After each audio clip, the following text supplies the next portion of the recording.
tardes, profesora Patricia Romero y compañeros en general.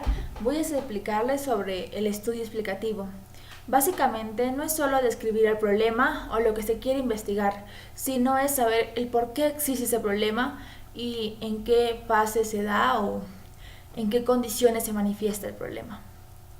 Por ejemplo, un pequeño ejemplo van a ser las intenciones del electorado, donde se encuestan a una cantidad de personas para saber a qué candidato votarían. No solo se tiene que ver preguntas básicas, sino qué pensamientos tienen, qué tipo de edad tienen. Eso influye mucho en la toma de decisión en la que van a elegir. Aparte de eso, se tiene que tomar en cuenta qué perfil tiene por la persona que votarían o qué perfil tienen los candidatos.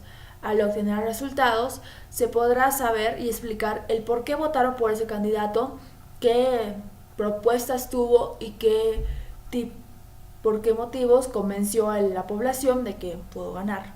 A comparación de otros estudios, el estudio explicativo es más estructurado, un poco más complejo se podría decir. Tiene la parte de exploración, descripción y correlación, o también llamado asociación.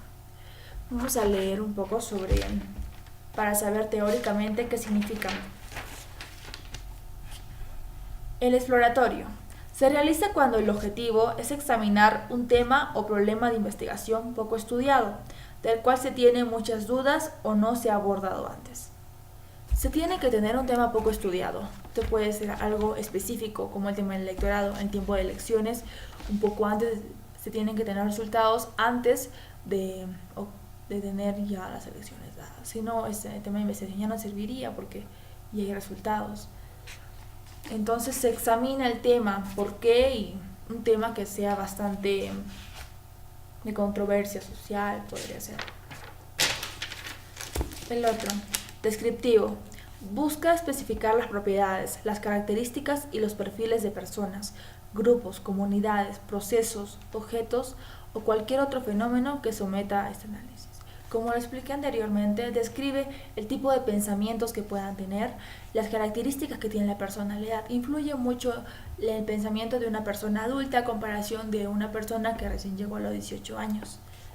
La correlación. Al final, su finalidad es conocer la relación o grado de asociación que existen entre dos o más conceptos. Básicamente es, a partir de los resultados dados de las encuestas y todo eso, interrelacionarlo. ¿Qué relación tiene un votante uno con otro? ¿Qué pensamientos tienen? ¿Qué parecidos pueden haber? Y si tal vez votaron por el mismo candidato, pueden ser por las mismas perspectivas que tienen sobre el candidato. Se tiene que saber el candidato qué tipo de propuestas tiene, cómo llega a convencer a la población de que él podría hacer algo. Y básicamente al final, uno que no aclaré antes, pero ya es aplicativo, ya es el final de todo. Está dirigido a responder por las causas de los fenómenos, eventos y fenómenos físicos o sociales. Se enfoca en explicar por qué ocurre un fenómeno y en qué condiciones se manifiesta. Va a explicar por qué tal vez ese candidato ganó, en qué condiciones está, tal vez tiene una buena imagen, ya que las condiciones se manifiestan distintas. Sus propuestas son buenas, objetivas, excelente, pero en la situación que se encuentra, en la condición, se le encontró un escándalo o algo fallido, obviamente que sus votantes van a bajar, ya que por ese instante hubo un error o pasó algo. Va a explicar por qué ese candidato tal vez era bueno para que pueda ganar, pero de pronto no ganó. Va a explicarlo y saber por qué razones la gente dejó de votar por él o por qué razón ese candidato ganó. Estas fueron las fases del tema explicativo. Fue algo breve para explicarles sobre el tema y espero que me hayan comprendido. Muchas gracias.